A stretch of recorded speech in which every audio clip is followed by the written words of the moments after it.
I'm Coral. Welcome back to my channel.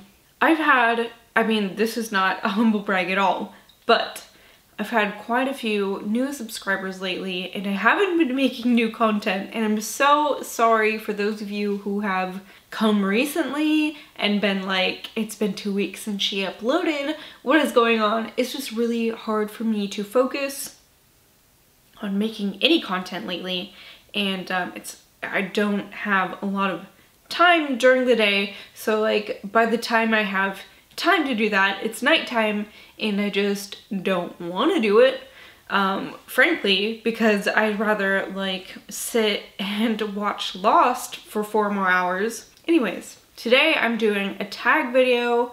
It's been a while since I've done one of those, but I've seen this tag called the Horror Live tag going around. This is an original tag done by Marie McWilliams. She is on YouTube, obviously, and it's just a little tag mostly about how you got into horror. So, the first question is, what was the first horror movie you remember seeing? This is a hard one, but I think the first one I remember seeing, but it's less like I remember watching it and more like I remember being very afraid of it, was The Invasion of the Body Snatchers. But I don't remember also, because I haven't watched it since then. And even if I did, I'm not sure if I would know which one I saw. So I don't know if it's like the very original one or if it's the one that was done in the 70s or the 80s. I remember being with my dad and he lived with my uncle, and I remember it being on their TV, and I remember seeing a part where I thought it was a human and then it was really an alien, and I remember being like, oh, what the fuck?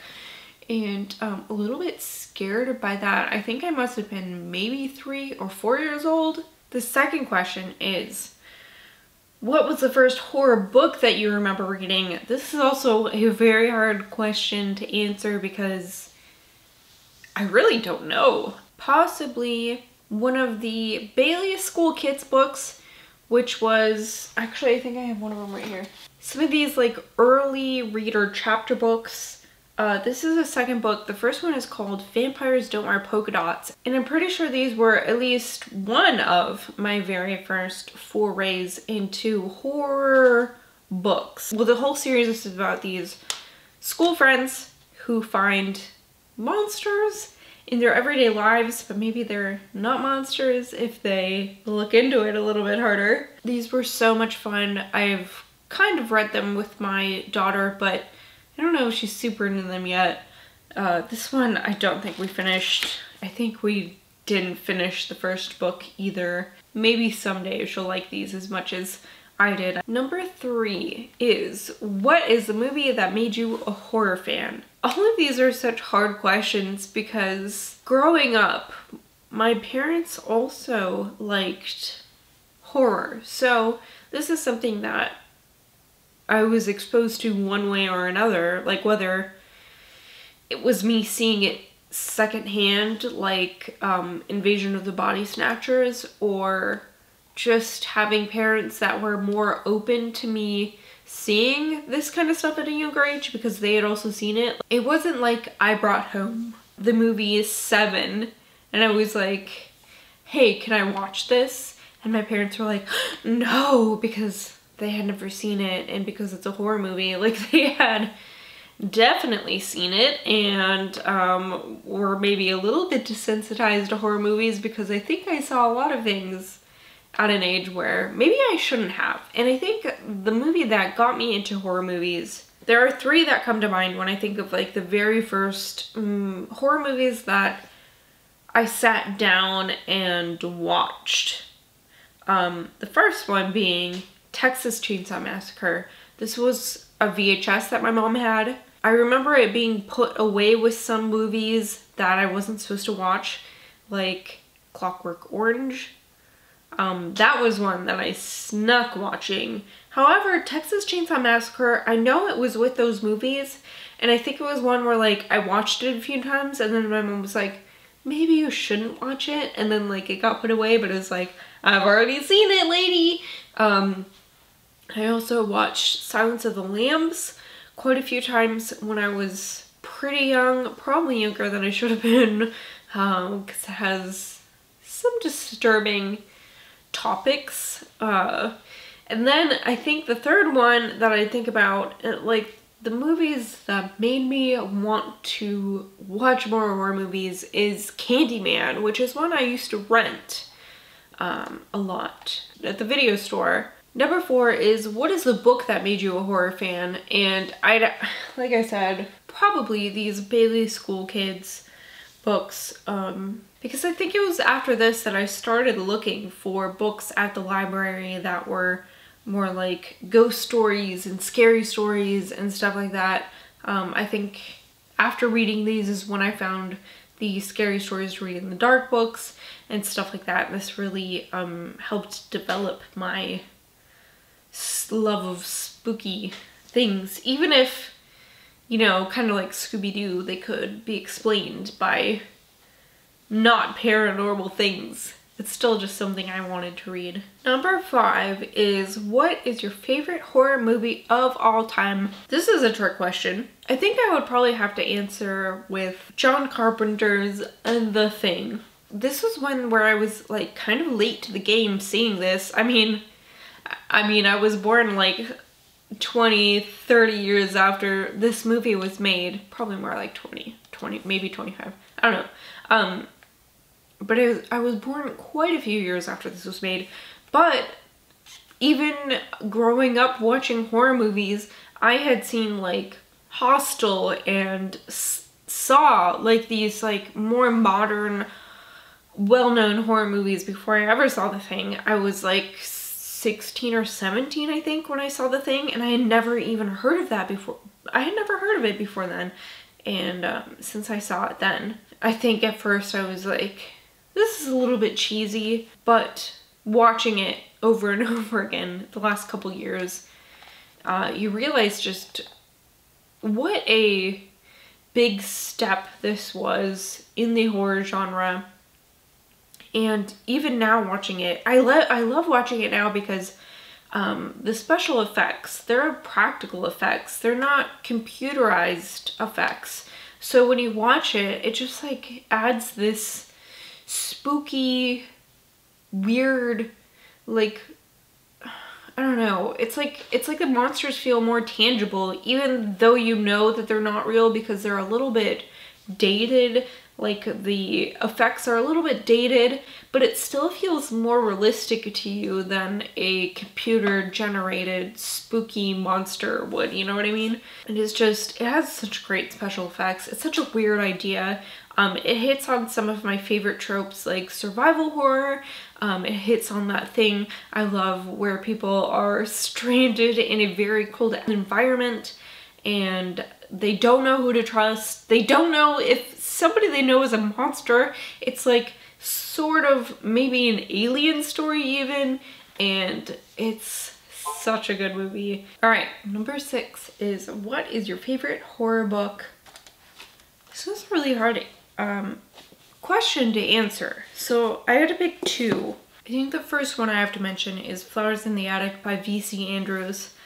And thinking about it more, this might not be my favorite V.C. Andrews book, but this is one of my favorite horror books because this exposed me to a different side of horror. This is classified more as gothic horror, which I think deals sometimes more with like supernatural occurrences, like ghosts and stuff, but a lot of it deals with things that have happened in families. So it might be supernatural, but a lot of the times it's like ancestors or bad things that your family members have done and stuff like that, which is very much the case in Flowers in the Attic. This is a very important book to my horror reading history? I don't know, what am I trying to say? Anyways, second book I'd have to pick for this is My Best Friend's Exorcism by Grady Hendrix. I think this is one of my favorites because Grady Hendrix always brings so much feeling into his writing. Like, it's not just about being gross or being scary. It's also about relationships that are built during this book, I guess. And all of his books so far seem to have that, which is really, I think, a vital element that I didn't think I needed in horror, was like having these feelings, because I'm not a person who is super big on big feelings. But I really love that in Grady Hendrix's books. This is really about a friendship between two girls. They're in high school. They've been friends since forever, though it feels like to them, since elementary school. And one of them gets possessed by a demon, and the other one doesn't really know what's going on at first. She just knows that her friend's acting super weird. But then when she realizes what's going on, she's trying to help her friend, but nobody seems to believe what's happening or can really help her friend. And her friend's like hurting herself and she's hurting other people, and it's just like so full of that like sad, angsty kind of friendship that you have when you've grown up with somebody and they mean literally the world to you because they've been with you through so many formative years of your life. And this is just such a great book. This one, I was lucky enough to have it signed, not in person, but I was able to request a signed copy from Grady, and it's one of my most cherished possessions. Number 7 is, what's your favorite horror trope? Definitely survival horror. I really love when people are stranded somewhere, they aren't able to leave, and it gets to the point where they don't know if they can trust their companions. Sometimes this is supernatural. Sometimes this is totally like they're just in a area of like natural wilderness where they can't, you know, get away, where they're trapped somewhere. And sometimes it's like flat out malicious, like one of their friends is keeping them there and, you know, nobody else realizes it. And there's just so many ways that an author can play around with this trope, besides even what I just listed. Like, it can be in a cold place, which I really, really love. It can be in a warm place. It can be in space even. It's just such a versatile trope, and I really love it. Number 8 is, why do you love horror? And I don't really know. I don't really know, except that maybe because it explores humankind in such a strange way. I kind of like being scared. I've always liked the darker aspects of life. Horror isn't the only genre I read, but even in other genres like fantasy or like general fiction, contemporary science fiction, I tend to gravitate towards books that deal with the darker sides of those genres, even like evil magics or survival horror in space, or taboo subjects in general fiction. And I don't know, it's just always something I've been more drawn to. I am not saying that I don't like happy endings, but if something could have an unhappy or ambiguous ending, that typically makes me like it more for some reason, and I don't really know why, but that's just something that I've always liked more. Anyways, that's all for this video. Thank you guys so much for watching. I'm gonna have to edit the crap out of this. I'm filming something else tonight because I have the time right now and the energy to do it. So if you see me again, you'll know it's me from 10 minutes from now, but in the past or in the future. Thank you so much for watching. I will see you guys later. Bye!